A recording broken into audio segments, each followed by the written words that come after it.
Have you ever found yourself in a situation where you said exactly what you meant in English, using perfectly correct grammar, but the person you were talking to suddenly looked a bit offended or surprised? Maybe you asked a coworker for something or told a friend you could not meet up, and the atmosphere just shifted in a way you did not expect. You walk away thinking about what you did wrong, checking your grammar in your head, but everything was technically correct. Well, if this has happened to you, please do not worry at all, because you are not alone. The truth is, English is not just about following the rules of grammar. It is also about following invisible social rules, and one of the most important social rules in English is using softening language. Welcome to English in Fluency. I am your host, Alex, and today we are going to dive deep into B1 English listening practice, focusing entirely on how to understand and use softening language so you can follow polite and indirect English naturally. If you want to sound more natural, more polite, and much more confident in your everyday conversations, you are in exactly the right place. Before we begin, I want to ask you a small favor. If you enjoy this lesson and it helps you, please take 1 second to hit that subscribe button and like this video. It helps the channel so much, and it helps other English learners find us too. Now, let us get into the good stuff. When we learn English in a classroom or from a textbook, we usually learn direct, clear sentences. We learn to say, "I want this," or "I need you to do this," or "I disagree with you," or "I cannot come." These sentences are great for building your foundation, and your grammar is absolutely perfect when you say them. But in the real world, native speakers rarely speak like their textbooks. Native speakers are often terrified of sounding bossy, rude, or aggressive, so they wrap their requests and opinions in soft, gentle words. This is what we call softening language. It is a way of taking a hard, direct sentence and making it soft and flexible, like putting a pillow around a rock. When you understand this, your listening skills will improve dramatically because you will realize that people are asking you for things or telling you things without actually saying them directly. You have to listen to the music behind the words, not just the words themselves. Let me give you a very common example to show you what I mean. Imagine you are at work, and you need your colleague to send you an email. The textbook way to say this is "send me the email," or "I need the email now." If you say that, your colleague will probably send it, but they might think you are angry or that you are giving them a command. No one likes being given commands at work. Instead, a native speaker will say something like, "I was wondering if you could possibly send me that email when you have a second."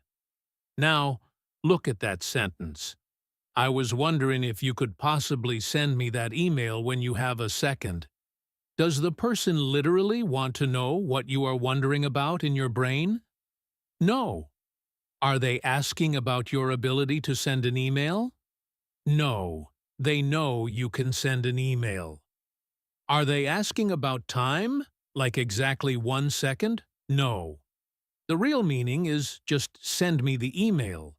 But by adding "I was wondering if," "could possibly," and "when you have a second," the speaker makes the request feel light, polite, and easy to say no to. It gives the listener space to breathe. Let us break down that specific phrase, "I was wondering if," because you are going to hear this constantly in English conversations, movies, and meetings. Why do we use the past tense, was, if we are wondering right now? Well, in English, stepping back into the past tense is a psychological trick to create distance. If I say, I wonder if you can help me. It feels very close, very immediate, and a little heavy. But if I say I was wondering if you could help me, it feels like a gentle thought that has been floating around in my head for a little while. It feels less aggressive. You will also hear people say, I just wanted to ask if, or I just wanted to let you know that. Again, they use the past tense, wanted, instead of want. I just wanted to ask if you are free tonight. The real meaning is, are you free tonight? But the softening makes it feel like a casual, low-pressure question. When you are listening to someone speak, and they start a sentence with, I was wondering or I just wanted to, your brain should immediately tell you, okay, here comes a request, or a piece of information, and they are trying to be very polite about it. Now, let us talk about another huge part of softening language, and that is using filler words to make things smaller. The magic word here is just. In normal English, just means only or simply. But in softening language, just has a completely different job. It is used to make a big request. Look tiny and unimportant. Imagine you are walking down the street and you need to ask someone for directions. You could say, excuse me, where is the train station? That is perfectly fine. But a native speaker will almost always say, excuse me, could you just tell me where the train station is? By adding just, the speaker is saying, I am not asking you to do a huge favor. I am not taking up hours of your time. It is just a tiny little question.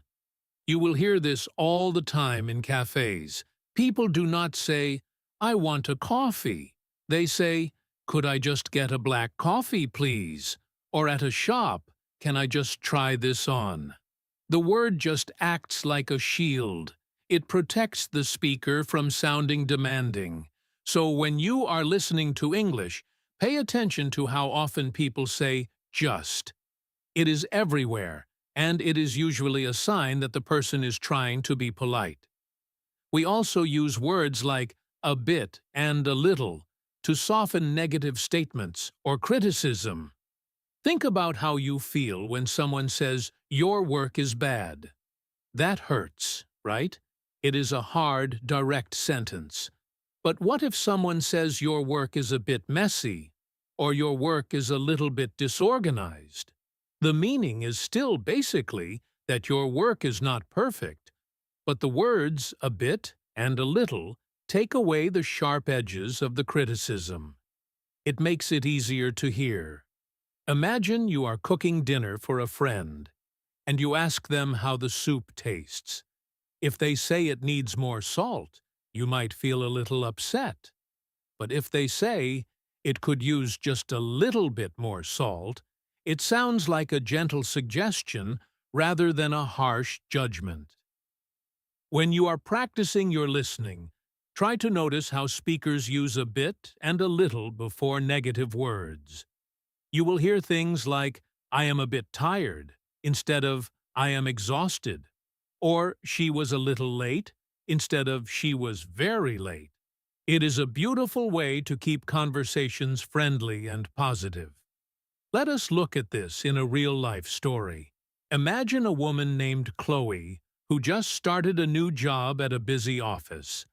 Her manager, Marcus, is a really nice guy, but he speaks very direct English because he is not a native speaker either, and he thinks direct is best. On Chloe's first day, Marcus walks up to her and says, Chloe, sit down. I need you to finish this report by lunch. Do not make any mistakes. Now, grammatically, that is 100% correct. But how does Chloe feel? She feels like a machine. She feels stressed, and she feels like Marcus does not respect her. Now, imagine a different scenario. Marcus wants the exact same thing, but this time he uses softening language. He walks up to her and says, Hi, Chloe. Do you have a seat? I was wondering if you might be able to help me out with this report. If you could just take a look at it before lunch, that would be great. And if you could just double-check the numbers, I would really appreciate it. The task is exactly the same, but the feeling is completely different. Chloe feels respected. She feels like Marcus values her time. That is the incredible power of softening language. Now I want you to pause for a moment and think about your own life. Think about a time when you had to ask someone for a favor. Maybe you needed to borrow money from a friend, or maybe you needed your roommate to clean the kitchen. How did you ask? Did you use direct English, or did you try to soften it? I want you to try a quick exercise right now. Do not say it out loud if you are on a bus, but say it in your head. Imagine you want to ask your roommate to wash the dishes tonight. The direct way is wash the dishes tonight, but I want you to try to make it soft. Think about using I was wondering, or just, or a bit. Maybe you could say, I was just wondering if you could possibly wash the dishes tonight. Or, the kitchen is a little bit messy. Do you think you could clean it up? See how much better that sounds? Keep practicing this in your head throughout the day. It is one of the best ways to improve your fluency. Let us move on to another area where softening language is absolutely necessary, and that is giving your opinion, especially when you disagree with someone. In many cultures, it is perfectly fine to say, I disagree, or you are wrong. But in English-speaking cultures, saying you are wrong directly can cause people to stop listening to you. They might feel attacked and get defensive. So, native speakers use special phrases to introduce a different opinion without starting an argument. One of the most common phrases you will hear is I kind of think, or I sort of feel like. The words kind of and sort of are beautiful softeners. They show that you are not stating an absolute fact, you are just sharing a personal feeling. If your friend says this movie is the best movie of the year, and you hate the movie, you do not say you are wrong. This movie is terrible. Instead, you say, yeah, I see what you mean, but I kind of felt like the ending was a little bit weak. You are still disagreeing, but you are doing it so gently that your friend will not get upset. Another brilliant phrase for disagreeing politely is to be honest. People use this to prepare the listener for a negative or surprising statement. It is like a warning bell. If someone says, to be honest, I am not really enjoying this party, you know that a negative opinion is coming, but because they said to be honest, it makes the negative opinion seem brave and truthful, rather than rude. You will also hear people say, I see your point, but. This is a classic. Imagine two friends, Sarah and David, are planning a vacation. David says, I really think we should go to the mountains. It will be so relaxing. Sarah wants to go to the beach. She does not say, no, the mountains are boring. She says, I completely see your point, David. The mountains are nice. But I was kind of hoping we could go somewhere with the beach this time. Do you hear how smooth that is? I completely see your point validates David's idea first. It shows she listened. And then she introduces her own idea using, I was kind of hoping. This is high-level conversational English. And it is exactly what we are practicing today. Let us do a little listening practice right now. I am going to tell you a short story, and I want you to listen closely for the softening language. Imagine a guy named Julian. Julian is at a restaurant with his friend Emily. Emily ordered a pasta dish, but when the waiter brings it, the pasta is completely cold. Emily is unhappy. She could look at the waiter and say, "This pasta is cold. Bring me a new one." But instead, she catches the waiter's attention and says, "Excuse me, I am so sorry to bother you, but I think this pasta might be just a little bit cold. Would it be possible to get it warmed up?" Let us break that down. She starts with, "I am so sorry to bother you." Is she actually sorry? No, it is the restaurant's fault the food is cold. But she says sorry to soften the interaction. Then she says, "I think this pasta might be just a little bit cold." She does not say it is cold. She says it might be, which is not even 100% certain. And she says just a little bit cold, which minimizes the problem. Finally, she says, "Would it be possible to get it warmed up?" She is not demanding a new plate. She is asking if it is possible. This is incredibly polite, and waiters will usually bend over backwards to help someone who speaks this politely. Now, you might be thinking, "Alex, this sounds like a lot of extra words. Do I really have to say all of this just to get what I want?" The answer is, it depends on the situation. If you are in a fast food restaurant and you say, "Can I have a burger?" that is totally fine. But if you are in a formal situation, like a business meeting, a fancy restaurant, or talking to someone you do not know very well, using softening language is the key to success. It shows that you have high emotional intelligence.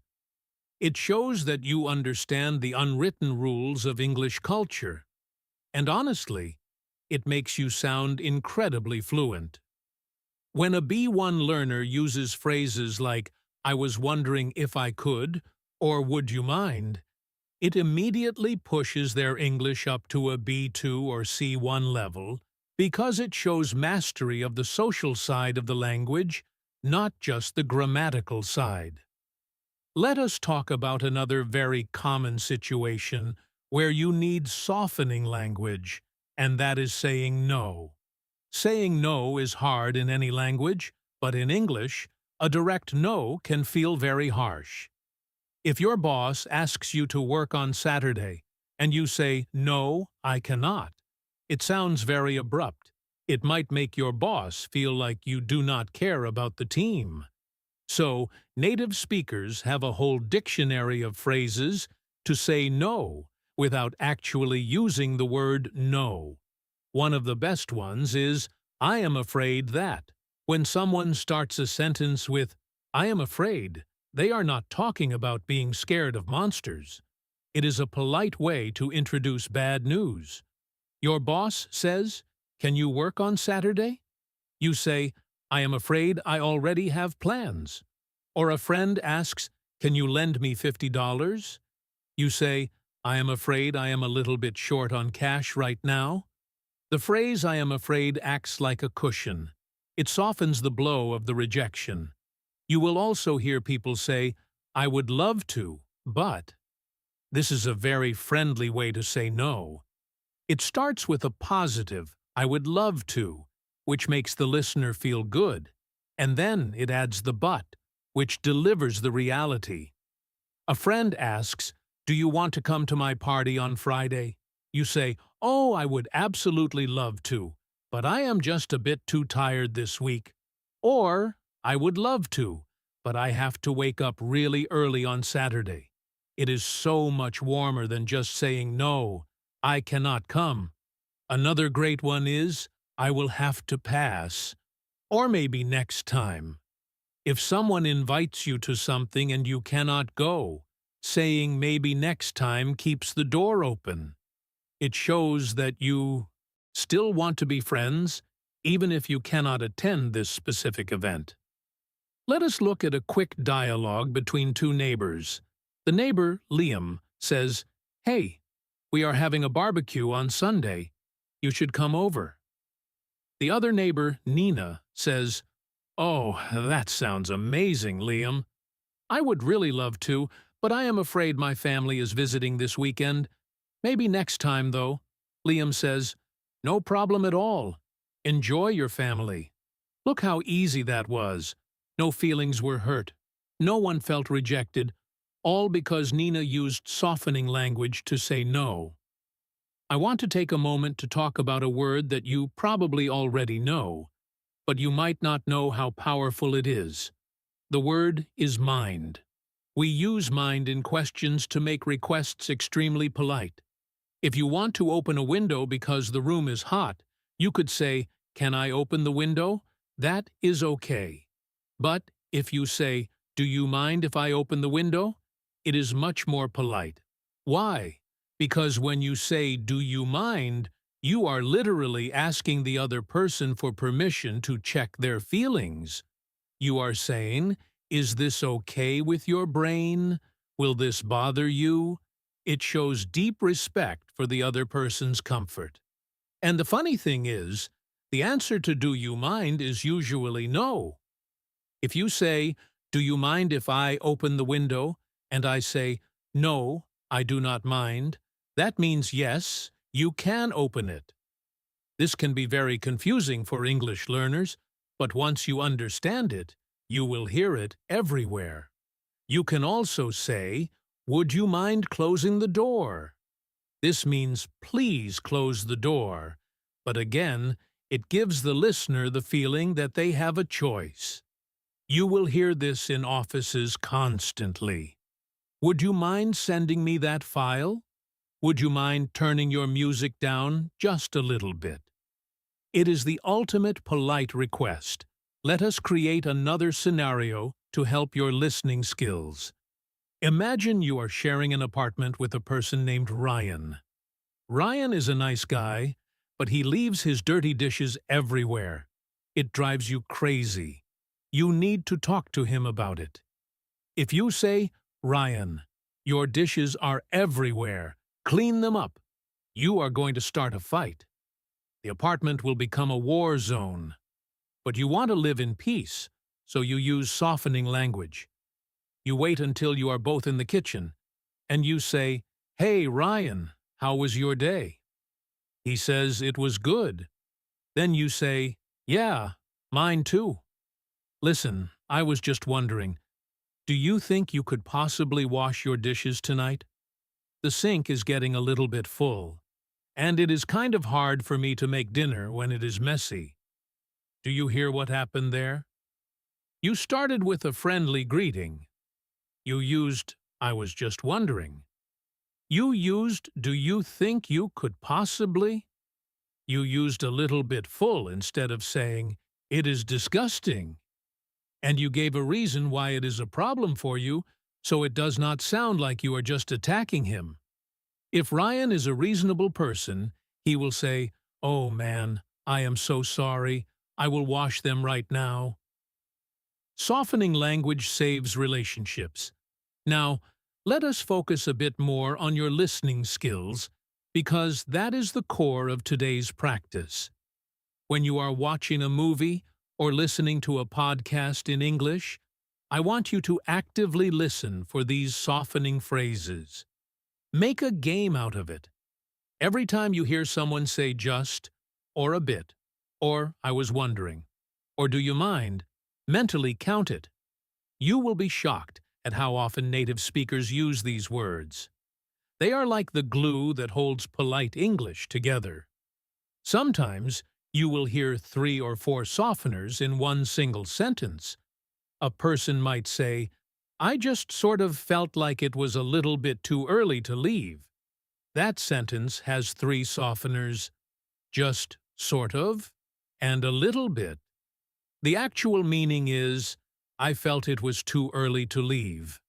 But the speaker added all that extra cushioning because they did not want to sound too strong. When you are listening, your brain needs to learn to filter out the cushioning and grab the core meaning. The core meaning is usually at the end of the sentence or in the main verb. If you train your brain to ignore the softeners and find the main point, your listening comprehension will skyrocket. Let us do another quick practice exercise. I am going to give you a direct sentence, and I want you to think about how you would soften it in your head. Ready? Here is the direct sentence. Give me your phone number. Okay, how would you make that soft? Think about it for a second. Maybe you could say, could I maybe get your phone number? Or, would you mind if I got your phone number? Or, I was wondering if you might be able to share your phone number with me. All of those are perfectly natural and very polite. Here is another one. The direct sentence is, I do not like your idea. That is a dangerous thing to say at work. How do we soften it? You could say, I am not sure if that is the best approach. Or, I kind of feel like we might want to try a different direction.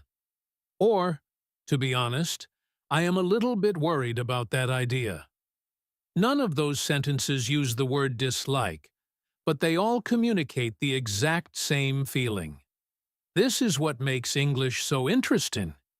You can say almost anything without ever using the direct, harsh words, and people will still understand you perfectly. I want to share one more secret with you about softening language, and it is about the word sorry. In British English, and in American English to a slightly lesser extent, people use the word sorry as a softener all the time, even when they did nothing wrong. If you walk into a coffee shop and you want to order, you do not just walk up and say, "One coffee, please." You say, "Sorry, can I get a coffee, please?" If you need to walk past someone in a crowded train station, you say, "Sorry, excuse me." If you need to ask a stranger for the time, you say, "Sorry, do you have the time?" In all these situations, you are not apologizing because you made a mistake. You are using sorry as a social lubricant. It is a way of entering someone else's personal space politely. When you are listening to English speakers, you will hear sorry at the beginning of sentences constantly. Do not think they are always apologizing. Usually, they are just trying to be polite and get your attention without startling you. It is a fascinating part of the culture, and once you start doing it yourself, you will feel much more integrated into the English-speaking world. Let us look at a slightly more advanced softening technique, and that is using the passive voice to avoid blaming someone. In many languages, if something goes wrong, you directly say who did it. You say, "You broke my phone," or "You made a mistake on this report." But in English, especially in professional environments, we hate pointing fingers directly. It causes too much conflict. So, we use the passive voice to soften the blame. Instead of saying, "You made a mistake on this report," a manager will say, "A mistake was made on this report." No one is named. It is a gentle way to bring up a problem without making the other person feel attacked.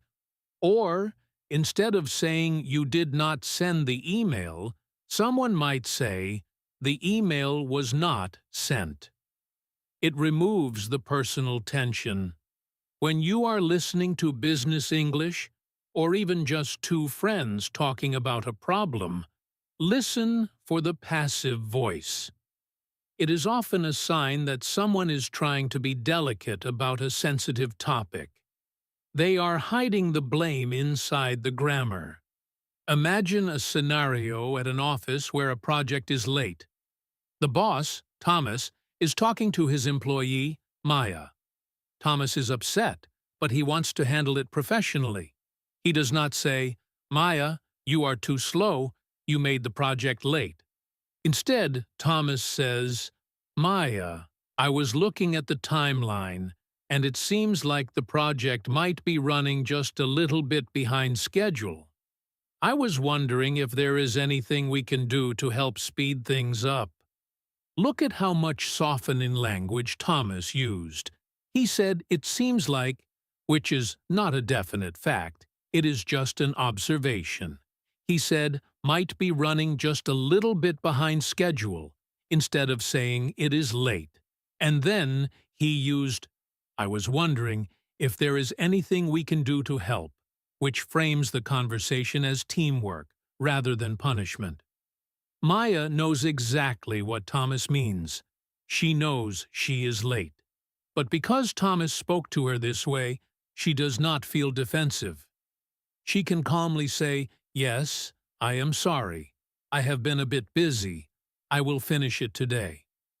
The conversation stays peaceful, and the work gets done. That is the magic of what we are learning today. Now, I want to talk about how softening language changes depending on who you are talking to. This is a very important part of listening practice. You have to adjust your ears to the relationship between the speakers. If two best friends are talking, they use almost no softening language. A friend will say, "Hey, give me that," or "No way, I hate that movie."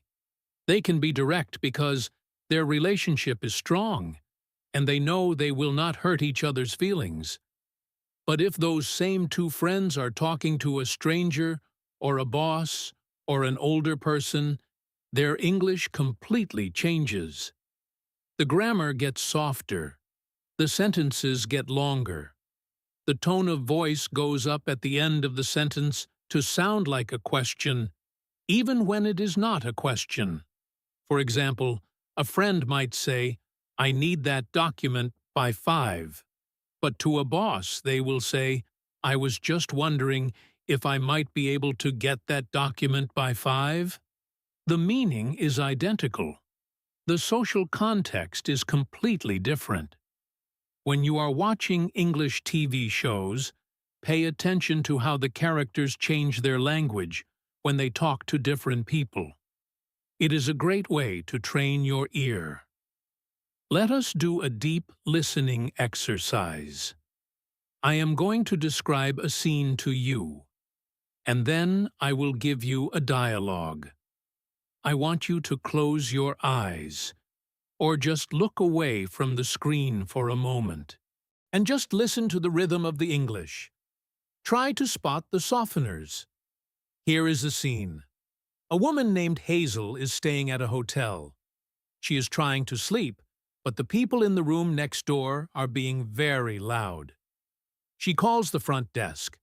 The receptionist's name is Owen. Hazel says, "Hi, sorry to call so late. I am not really sure if you can help me, but the room next to mine is just a little bit noisy, and I was kind of hoping I could get a quieter room, if that is at all possible." Owen says, "Oh, I am so sorry about that, ma'am. I completely understand how frustrating that must be. Let me see what I can do. I might be able to move you to a room at the end of the hall. Would you mind holding for just a second?" Now, let us break down what you just heard. Hazel used sorry to start the call. She said, "I am not really sure if you can help me," which lowers expectations. She said, "just a little bit noisy," which minimizes the complaint. She said, "I was kind of hoping," which is a very gentle way to state what she wants. And she said, "if that is at all possible," which shows she knows it might be difficult. Owen responded with, "I am so sorry, and I completely understand," which validates her feelings. He said, "Let me see what I can do, and I might be able to," which are both non-committal but polite ways to say he is trying to fix it. And he ended with, "Would you mind holding?" which is a polite request. This whole conversation was a dance of politeness. There was no anger, no demands, just soft, indirect English getting the job done. This brings me to a very important point about B1 listening comprehension. Sometimes, when learners listen to native speakers, they feel lost because the native speaker used 20 words to say something that could have been said in 5 words. You might find yourself thinking, why did they not just say, "move my room"? Why did they say all that other stuff? If you feel like that, remember what we talked about today. They are not trying to confuse you. They are trying to be polite. They are trying to protect your feelings, or their own feelings. When you are taking a B1 listening test, or when you are talking to a real person, do not get stuck on the softening words. Let them wash over you like water. Focus your brain on the action words. In Hazel's sentence, the action words are room is noisy and get a quieter room. If you can grab those core ideas, the softening words do not matter. You will still understand the message perfectly. Let us talk about one more very common softening phrase that you will hear everywhere. The phrase is not particularly. This is used to soften a negative answer. Imagine someone asks you, "Do you like spicy food?" If you hate spicy food, you could say, "No, I hate it." But a native speaker will usually say, "No, not particularly," or "I am not particularly fond of it." It is a gentle, easy way to say no without sounding harsh. You can use it for many things. Do you watch much television? Not particularly. Are you good at math? Not particularly. It is a fantastic phrase to add to your vocabulary because it makes you sound very calm and relaxed. Another similar phrase is not really. Are you tired? Not really. Do you want to go out tonight? Not really. Not really is softer than a flat no. It leaves a tiny bit of space open, like maybe I could be persuaded, but probably not. When you are listening to English, you will hear not really and not particularly thousands of times. They are essential softeners for disagreeing or saying no. I want to give you one more scenario to really cement this in your mind. This time, the scenario is about asking for a favor. Asking for a favor is one of the hardest things to do in any language because you are asking someone to spend their time or energy on you. In English, if you do not soften your request for a favor, people will think you are taking advantage of them. Imagine a guy named Leo. Leo's car is broken, and he needs to get to work. He asks his neighbor, Sam, for a ride. Leo does not say, "Sam, take me to work." That is ridiculous. Leo says, "Hey Sam, sorry to bother you. I was just wondering if it might be at all possible for you to give me a ride to work today. My car broke down, and I am just a little bit stuck. I know it is out of your way, so please do not worry if you cannot." Look at how beautiful that request is. Leo apologizes for bothering him. He uses, "I was just wondering if it might be at all possible." He explains his problem simply, "My car broke down, and I am just a little bit stuck." And then, the most important part, he gives Sam an easy way out. He says, "Please do not worry if you cannot." By giving Sam an easy way to say no, Leo actually makes it more likely that Sam will say yes, because Sam does not feel trapped. He feels respected. This is the highest level of polite English. And you can learn to do it, too. It is not about big vocabulary words. It is about combining simple words like just, a little bit, and wondering to create a feeling of respect. I want to keep going a little bit further because there is another side to this softening language that catches so many English learners off guard, and it completely changes the structure of a sentence. We talked about adding little words like just and a bit to make things softer, but now I want to talk about something called indirect questions. When you ask a direct question in English, the grammar is very strict. You put the question word at the beginning, and you flip the subject and the verb. You say, "Where is the train station?" or "What time does the store close?" These are perfectly fine when you are talking to a friend, but when you are talking to a stranger or someone in authority, direct questions can feel a little bit like an interrogation. Imagine walking up to a police officer or a serious business person and saying, "Where is the bank?" It sounds very abrupt.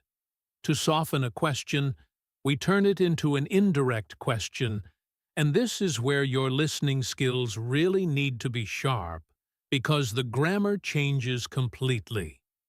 Let me show you exactly what I mean. Instead of saying, "Where is the bank?" we put a polite phrase at the front, like, "Could you tell me?" or "Do you know?"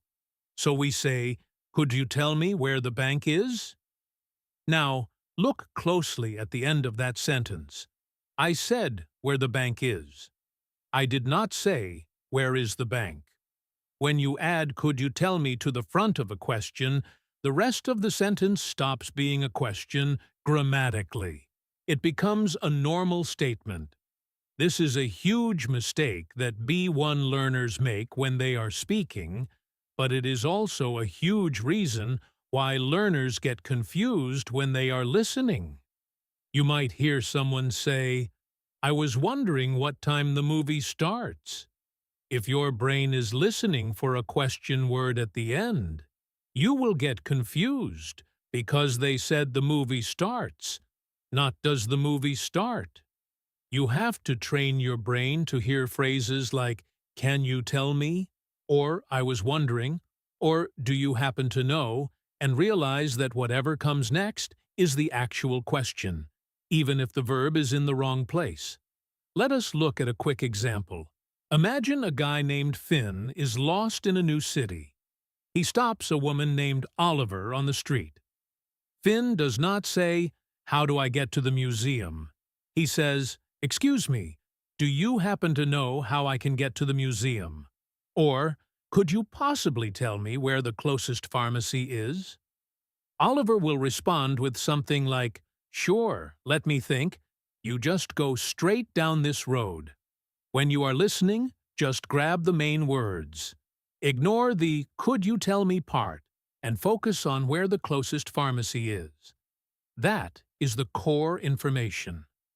Let us look at another grammatical tool that softens English, and that is modal verbs.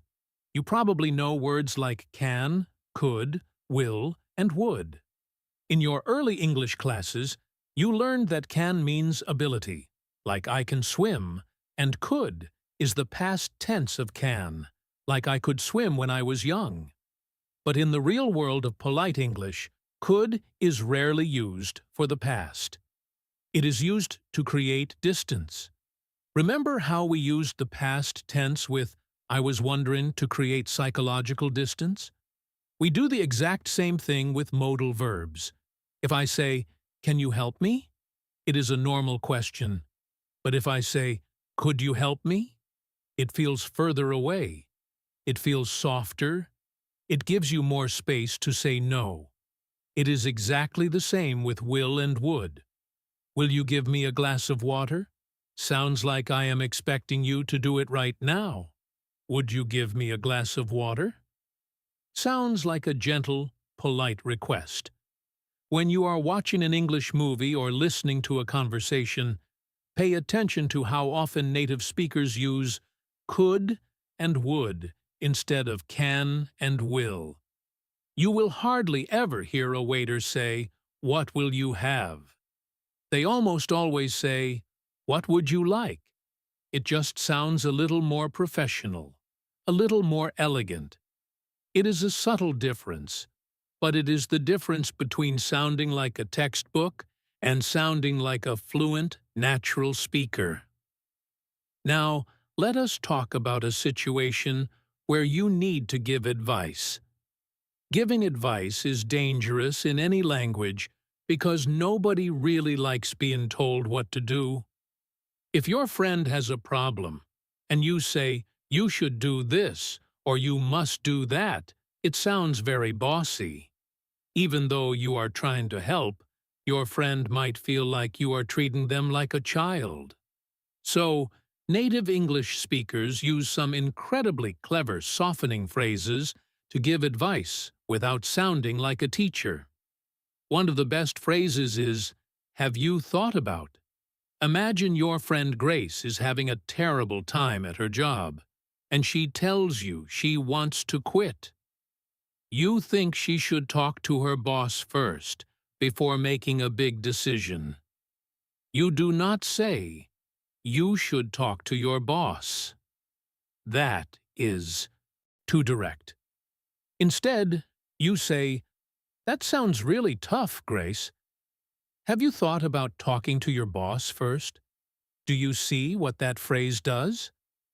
It turns your advice into a simple question. It invites Grace to think about the idea herself, rather than forcing the idea into her head. It feels collaborative. You are exploring the solution together. Another great phrase for giving advice is "why do you not you," which native speakers pronounce as "why don't you?" Why don't you talk to your boss? It is a question, so it feels much lighter than a command. You will also hear people use phrases like, "If I were you, I would." This is a beautiful piece of softening language because it completely removes the responsibility from you.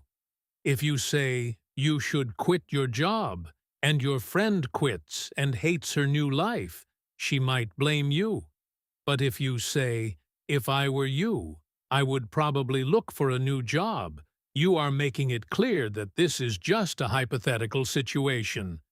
You are saying, "I am not you, I do not have your exact life, but if I did, this is what I would do." It is incredibly polite and very safe. Let us put this into a listening context. Imagine two friends, Sophie and Ethan, are talking. Ethan is trying to lose weight, but he is eating a lot of junk food. Sophie wants to help him. She does not say, "Stop eating junk food. It is bad for you."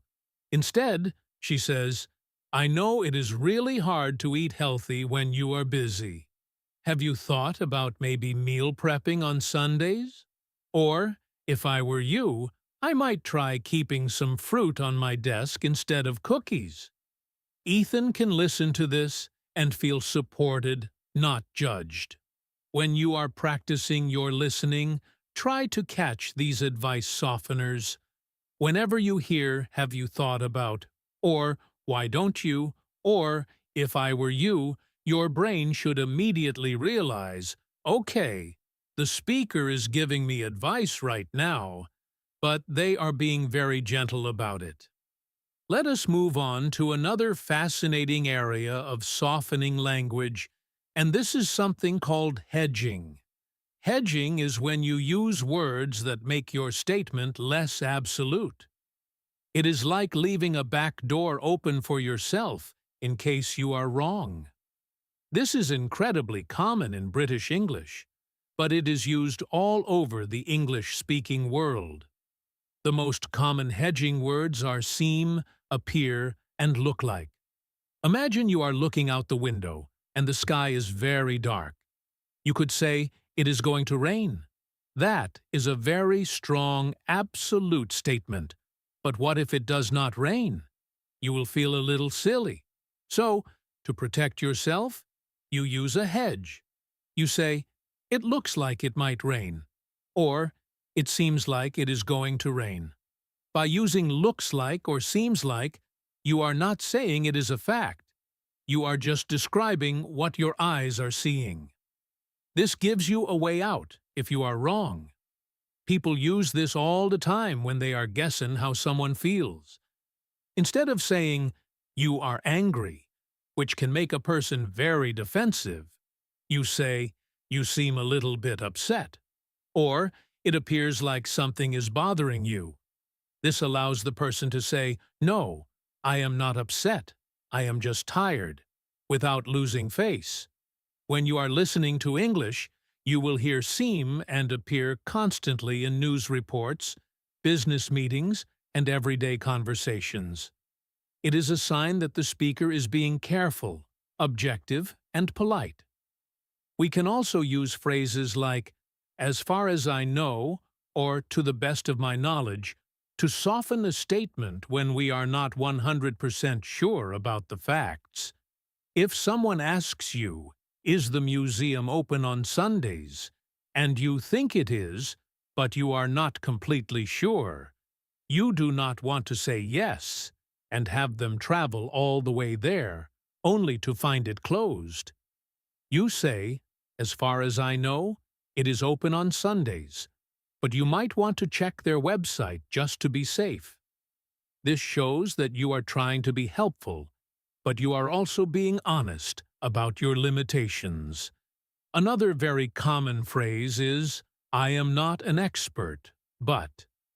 If two people are talking about cars, and one person asks a very technical question, the other person might say, "I am not an expert, but I think the problem might be with the battery." This softens the advice because it lowers the listener's expectations. They know they are not getting professional advice, so they do not blame you if you are wrong. Listen for these phrases when you are watching interviews or talk shows. The hosts and guests use them constantly to avoid sounding too arrogant or too certain about things. Let us create another listening scenario for you to really visualize this. Imagine a woman named Mia is at a dinner party. She is talking to a man named Willow. They do not know each other very well. Willow is a doctor, and Mia has a headache. She wants to ask him for some medical advice, but she does not want to be annoying. Mia does not say, "I have a headache. What medicine should I take?" Instead, she says, "Hey Willow, I hope you do not mind me asking, but you are a doctor, right? I have just got a little bit of a headache, and I was wondering if you might be able to recommend something. I am not sure if it is a big deal. It just seems to be getting slightly worse." Look at how many softeners Mia used in just a few seconds. She started with, "I hope you do not mind me asking," which respects his boundaries. She used, "I was wondering if you might be able to," which is a super polite request. She said, "I am not sure if it is a big deal," which minimizes the problem. And she used "seems to be getting slightly worse," which is a perfect example of hedging instead of saying, "It is getting worse." Willow feels totally respected, and he happily gives her some advice. This is the kind of English that makes social situations smooth and enjoyable. Now, I want to talk about something that is not exactly a word, but it is a huge part of softening language, and that is your voice. The way you say something is just as important as the words you use. In English, we use something called rising intonation to make a sentence sound like a question, even if it is not a question grammatically. This is a very subtle listening skill, but once you notice it, you will realize it is everywhere. Imagine you are walking past someone's desk at work, and you see a delicious piece of cake. You do not want to just take it, so you point to it and say, "This looks good." If you say it with a falling voice at the end, good, it is just a statement. You are not asking for anything. But if you say, "This looks good," with your voice going up at the end, it becomes a polite question. It means, "Can I have some?" Or, "Did you make this?" We do this with single words, too. If someone says your name, Alex, with a rising voice, they are saying, "Is it okay if I talk to you right now?" Or, "Are you paying attention?" It is a very gentle way to check in with someone without being aggressive. When you are listening to native speakers, pay attention to the melody of their sentences. If their voice goes up at the end of a sentence that is not a question, they are almost certainly trying to soften what they are saying. They are turning a statement into a polite suggestion. Let us look at how we soften commands or instructions. If you are a manager, or a parent, or just a friend organizing a trip, you sometimes have to tell people what to do. But nobody likes being ordered around. So, we use phrases that turn a command into a suggestion or a team effort. Instead of saying, "Send this email," a manager will say, "Let us send this email." The word "let us" or "let's" is magical. It changes the dynamic completely. It says, "We are a team. We are doing this together. I am not just ordering you around." Another brilliant way to soften a command is to use the word need. Instead of saying, "You must sign this form," you can say, "We just need you to sign this form." By adding "we" and "just," you make the requirement feel small and collaborative. You will hear this in airports all the time. The security guard will not say, "Take off your shoes." They will say, "Sir, we just need you to take off your shoes." It is a command, but it sounds like a polite request. Imagine a father named Ben is trying to get his son, Ethan, to clean his room. If Ben yells, "Clean your room right now," Ethan will get upset and probably refuse. But if Ben says, "Ethan, do you think we could maybe tidy up this room a little bit? It is getting kind of hard to walk in here." Ben is still telling Ethan to clean his room, but the softening language makes it feel like a conversation rather than a punishment. Let us do a really fun listening exercise right now. I am going to describe 3 different situations, and I want you to listen to how the English changes in each one.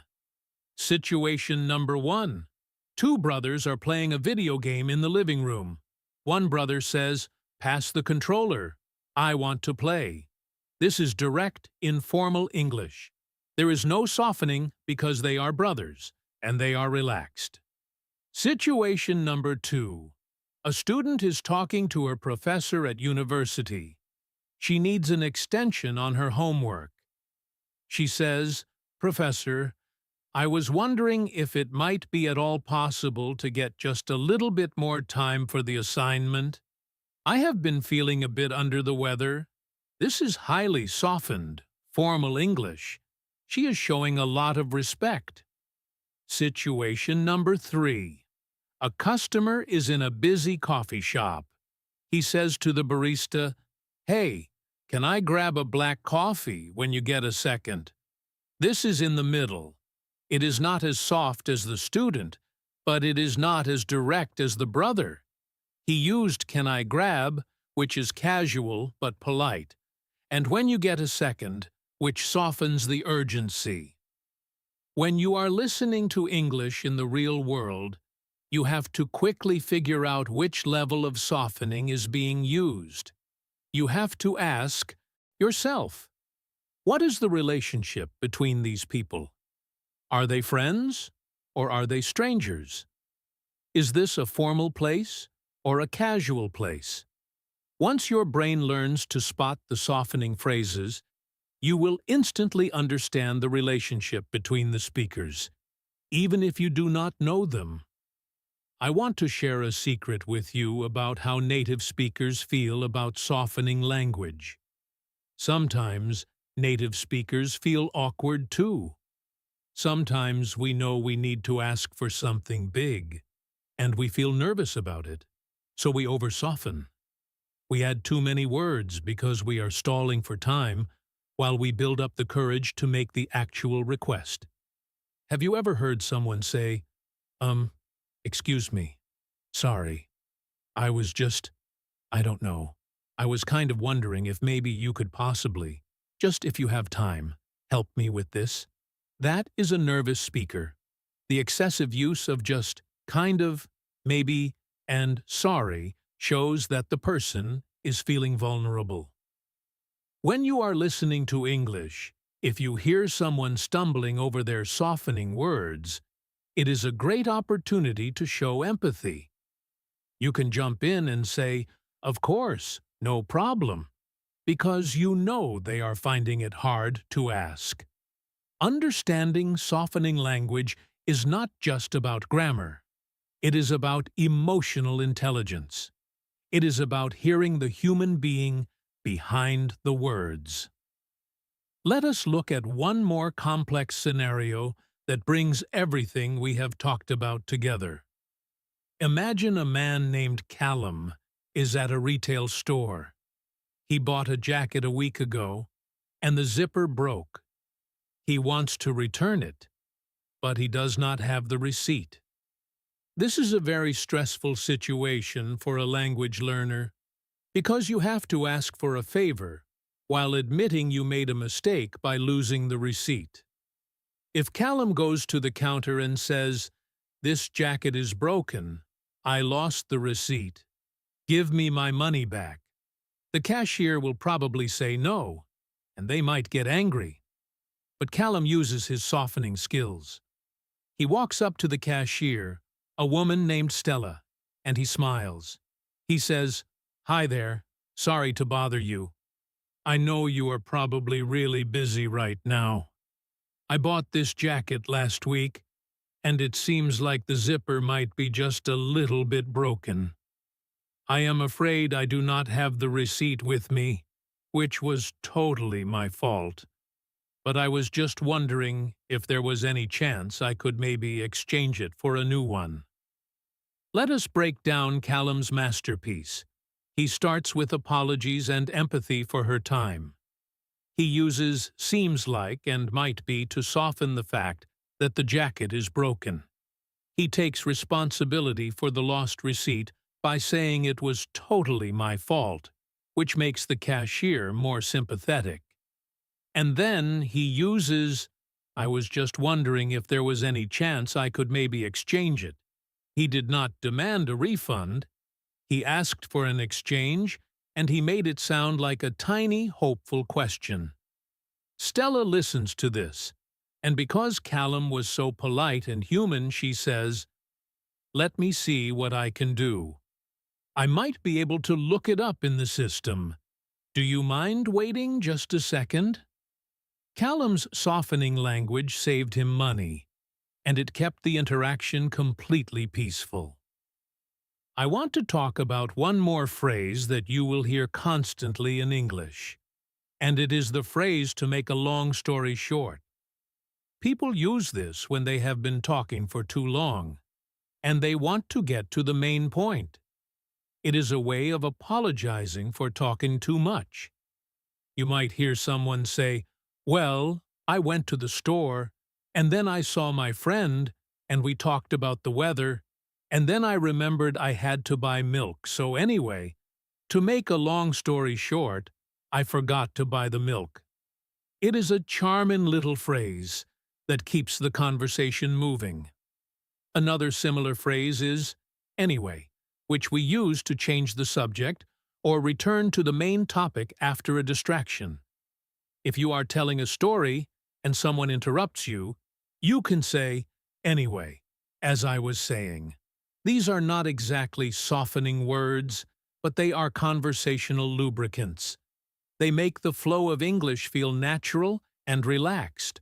When you are listening to someone speak, if they say "anyway," your brain should perk up and realize, okay, the distraction is over.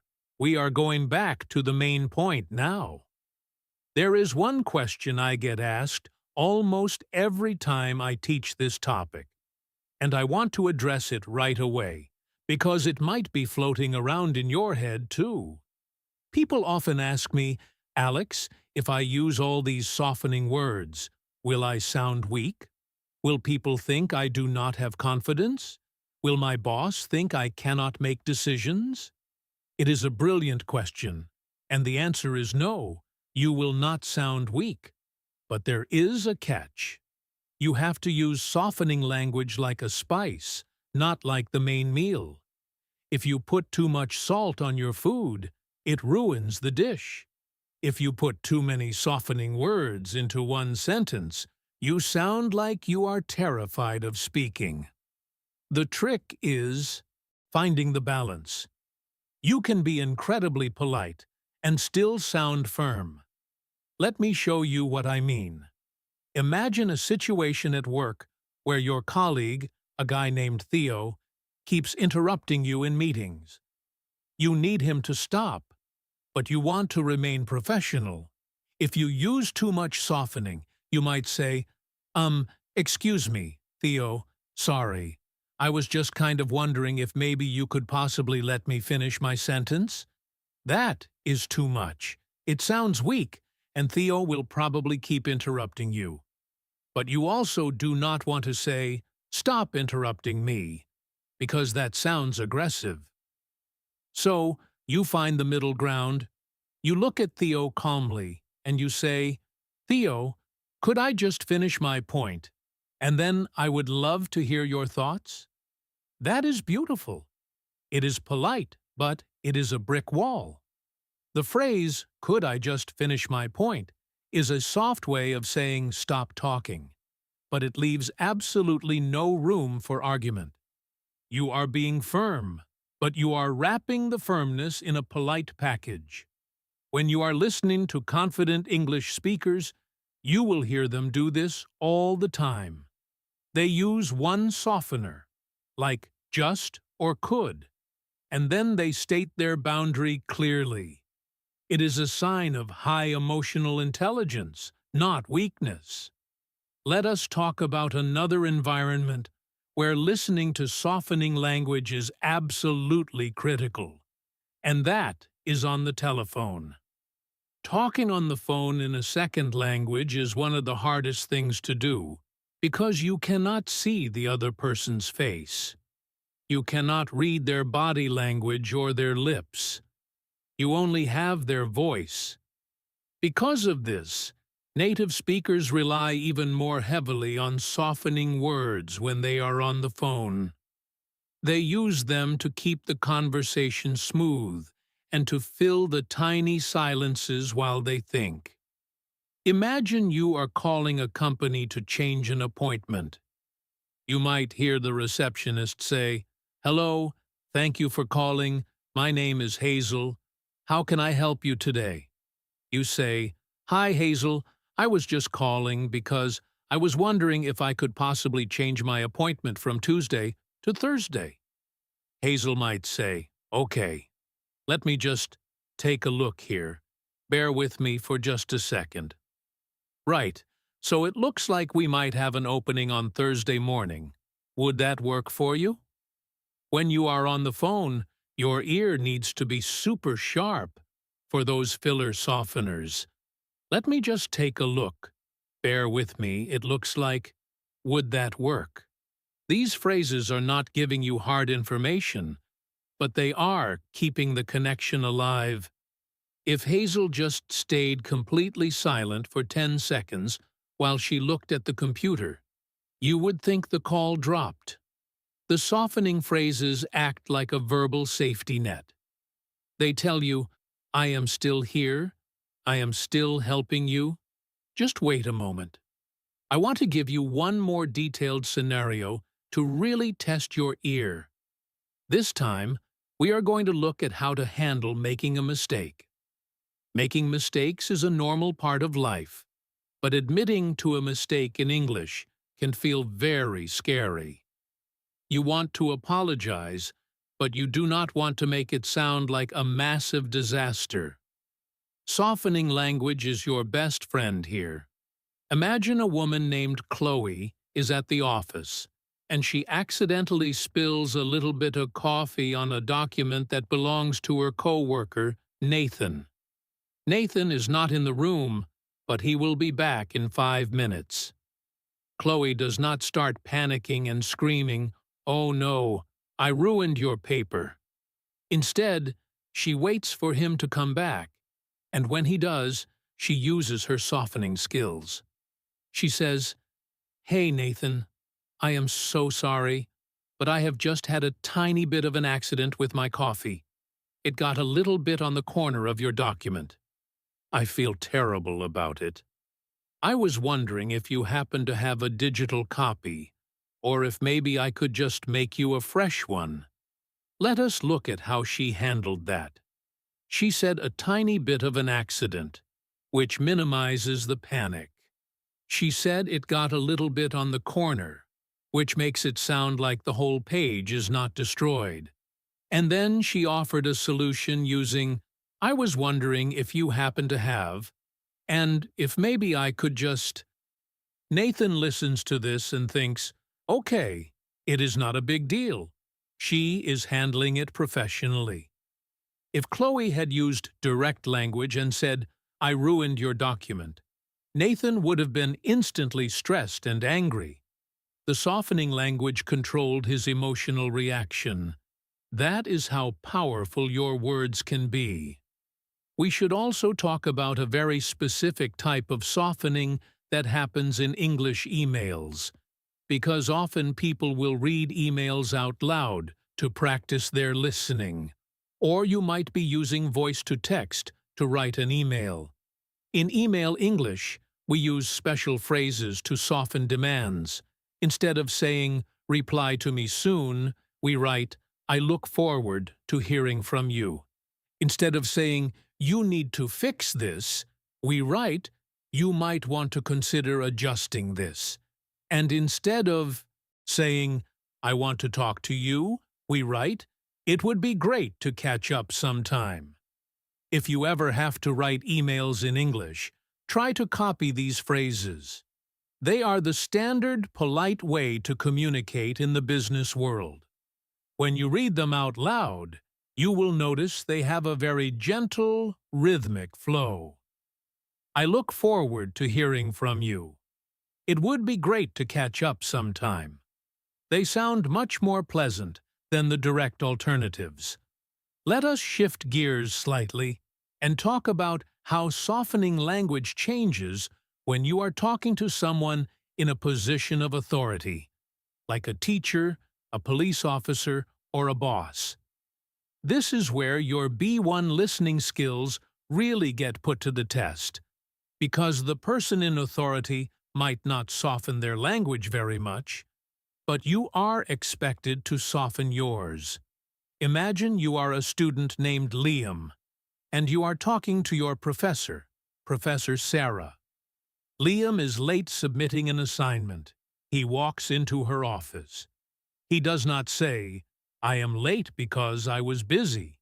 He says, "Professor Sarah, I am really sorry to bother you. I know the deadline was yesterday, and I am afraid I was not quite able to finish it on time. I had a few personal things going on.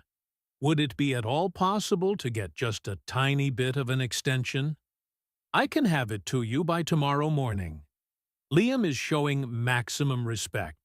He uses, "I am afraid," "quite able," "a few personal things," and "at all possible." Professor Sarah might respond with a more direct answer because she is the authority figure. She might say, "Liam, the syllabus is clear. I can give you until tomorrow, but points will be deducted." Notice how her language is much firmer. She does not use a lot of softeners because she is enforcing a rule. But Liam's softening language still worked. He got the extension. When you are listening to conversations between a boss and an employee or a teacher and a student, listen for this dynamic. The person with less power usually uses more softening words. It is a fascinating part of English culture. Now, I want to talk about something really fun, and that is softening language when you are ordering food or drinks. In a fast food restaurant, you can be direct. You walk up and say, "Hi, can I get a burger and fries?" That is totally normal. But if you go to a nice, fancy restaurant, the rules change completely. In a fancy restaurant, the waiter expects you to speak politely, and they will speak very politely to you. The waiter will not say, "What do you want?" They will say, "Good evening. Are you ready to order? Or can I start you off with some drinks?" And you are expected to reply with softening language. You do not say, "I want the steak." You say, "I think I will go with the steak, please," or I was wondering if I could try the pasta. Or, could you possibly tell me what the soup of the day is? Going to a fancy restaurant is actually one of the best places to practice your listening skills because the waiters are trained to use polite, softened English. They will say things like, "Excellent choice, sir," and I will get that started for you right away. If you can understand the waiter in a fancy restaurant, you can understand almost any polite English conversation. I want to leave you with a very special thought about what it means to be truly fluent in English. A lot of students think that fluency means speaking fast, using big words, and never making a grammar mistake. But I want to tell you right now that is completely wrong. True fluency is about making the other person feel comfortable. If you speak perfectly, but you sound like a robot, or you sound rude, you are not fluent. You are just a walking grammar textbook. But if you make a few grammar mistakes, and you use the wrong tense sometimes, but you wrap your words in politeness, and you use phrases like, "I was wondering," and "Do you mind?" and "just a little bit," people will love talking to you. They will think you are charming. They will think you are a great communicator. Because at the end of the day, language is not a math test. It is a tool for connecting with other human beings. And softening language is the most powerful connection tool we have in the English language. So, as you leave this video today, I want you to make a promise to yourself. I want you to promise that you will start listening for the music behind the words. Stop just listening to the nouns and the verbs. Start listening to the justs, the bits, the kind ofs, and the "I was wonderings." Start noticing how people wrap their requests in little blankets of politeness. And then, I want you to try it. Try using one softened phrase tomorrow. It might feel strange in your mouth at first. It might feel like you are saying too many words. But push through that feeling. Keep practicing. Because the moment you use a softened phrase and see the other person smile, and see how smoothly the conversation goes, you will realize that you have unlocked a secret level of English. You will feel more confident, more natural, and more fluent than ever before. I want to remind you that the best way to practice this is through active listening. Do not just listen to English in the background while you wash the dishes. Sit down with a video, or a podcast, or an audiobook, and listen specifically for the phrases we talked about today. Grab a notebook and write them down. Every time you hear someone say, "I was wondering," write it down. Every time you hear someone say, "Do you mind?" write it down. Once you realize how often these phrases are used, you will start to understand native speakers so much better. You will stop getting confused by long sentences, because you will realize that half the words in the sentence are just softening cushions, and the real meaning is hidden in the middle. It is like learning a secret code. Once you have the key, everything makes sense. I also want to encourage you not to be afraid of making mistakes while you learn this. When you first start using softening language, you might use it in the wrong situation. You might use highly formal softening language with your best friend, and they might look at you funny and say, "Why are you talking like a robot?" That is okay. It is part of the learning process. Just laugh it off and adjust. You will quickly learn when to use direct English and when to use soft English. It takes time, but you are doing it right now by listening to this lesson. You are building the foundation. Every time you hear me say these phrases, your brain is storing them away for later. So just keep going. Do not give up. You are closer to fluent English than you think. Before I let you go, I want to give you a small homework assignment. I want you to leave a comment down below, right here on YouTube, using at least 2 softening phrases we learned today. For example, you could say, "I was just wondering if you could make a video about travel English." Or, "I am a little bit confused about modal verbs. Could you possibly explain them in a future video?" I want you to actually type it out and post it.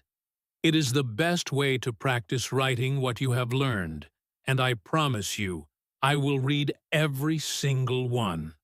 I love interacting with you guys in the comments. It makes this channel feel like a real community, and that is exactly what English in Fluency is all about.